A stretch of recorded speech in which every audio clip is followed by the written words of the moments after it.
ద్వారంపూడి చంద్రశేఖర్ రెడ్డి వారసుడిని ఎత్తుకొని ఒక ఆడబిడ్డ తిరుగుతుంది న్యాయం గురించి అని చెప్పేసి ఆ విషయాలు కొన్ని మీడియా ముఖంగా ప్రజలకు తెలియజేద్దాం అనుకున్నాను. ఎందుకంటే ఈయన ఎంత నీచుడో ప్రజలకు తెలియాలి, ఈ నియోజకవర్గ ప్రజలకు తెలియాలి.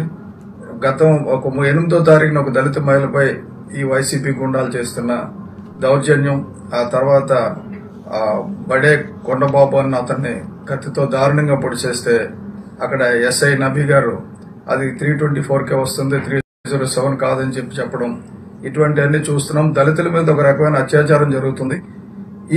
ఈ క్రమంలోనే ఒక విషయం నేను బయలుపెట్టాలనుకున్నాను, కాకినాడ ప్రజలకే కాకుండా ఈ రాష్ట్ర ప్రజలకు కూడా. ద్వారంపూడి చంద్రశేఖర్ రెడ్డి అన్న అతను ఒక దళిత మహిళతో అక్రమ సంబంధంలో ఉన్నారు. సహజీవనం, మరి అది కరెక్టో తప్పో పక్కన పెడితే, ఆమెకు గర్భవతి అయినప్పుడు ఆమెను తీసుకెళ్లి స్కానింగ్ చేయించి మగబిడ్డ ఆడబిడ్డ తెలుసుకుని ఉంచాలని చెప్పేసి స్కానింగ్ చేయించిన విషయం, అలాగే ఆమెకు డెలివరీ ఎక్కడైంది, ఎప్పుడైంది, ఆ తర్వాత పుట్టిన బిడ్డకి తలనీలాలు ఈయన ఒళ్ళో కూర్చోబెట్టుకుని తిరుపతిలో తీసిన విషయాలు, ఆ తర్వాత గత సంవత్సరంగా ఆమెని విపరీతంగా బెదిరింపులు. ఎందుకంటే ఆమె పబ్లిక్ గా నా లైఫ్ నాకు కావాలి, నాకు గుర్తింపు కావాలి, నేను భారీగా ఉండాలి అంటే అది కుదరదు, నువ్వు మూలన ఉండాలా అన్న పద్ధతిలో ఆయన చేస్తున్న వ్యవహారం.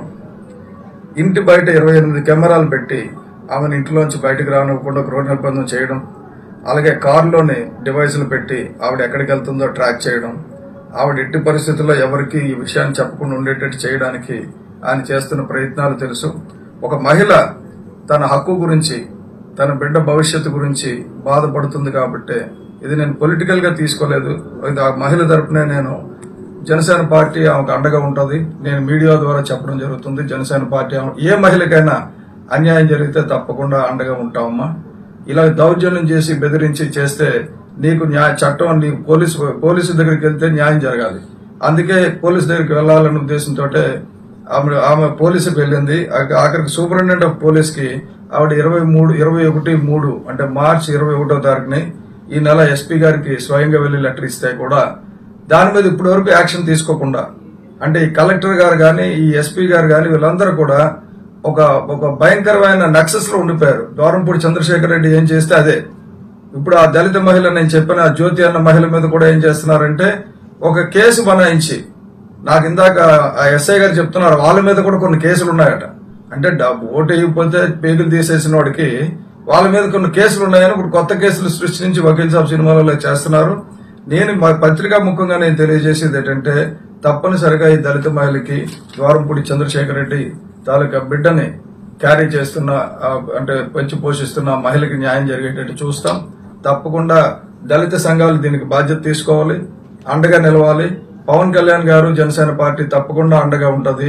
మీకు చట్టపరమైన చర్యలు తీసుకోండి, మీకు మేము తోడుంటాం. ఎందుకంటే మీకు లీగల్ హక్కు ఉంటుంది ప్రతి విషయం మీద. ఈ విషయం మీద మరిన్ని వివరాలు నేను త్వరలో ఇస్తాను. అలాగే చేస్తున్న మైనింగ్స్ ఎక్కడెక్కడ ఉన్నాయి, విదేశాల్లో, ఆఫ్రికాలో ఎక్కడ మైన్స్ ఉన్నాయి, ఎక్కడ వేర్ హౌస్లు కట్టారు, ఎవరి పేరుని కట్టారు, ఎవరిని కాపాడుతున్నాడు ఈయన, అవన్నీ కూడా. అలాగే ఇతను బ్రదర్ వచ్చి చెరువులోని, అంటే మన నదుల్లోని శాండ్ బ్లాస్టింగ్ చేసి వదిలేసిన వ్యర్థాల వల్ల అక్కడ చేపలు చచ్చిపోయి మత్స్యకారుల బతులు అస్తవ్యస్తం అయిపోయినాయి. ఇవన్నిటి విషయాల మీద కూలంకషంగా ఎంక్వైరీ చేయించి ఈయన మేము డెఫినెట్ గా ప్రభుత్వం మారుతుంది, ఈయనకి తగిన బుద్ధి చెప్పి, గుణపాఠం చెప్పి అందరికీ న్యాయం జరిగేలా చూస్తామని మాటిస్తున్నాను.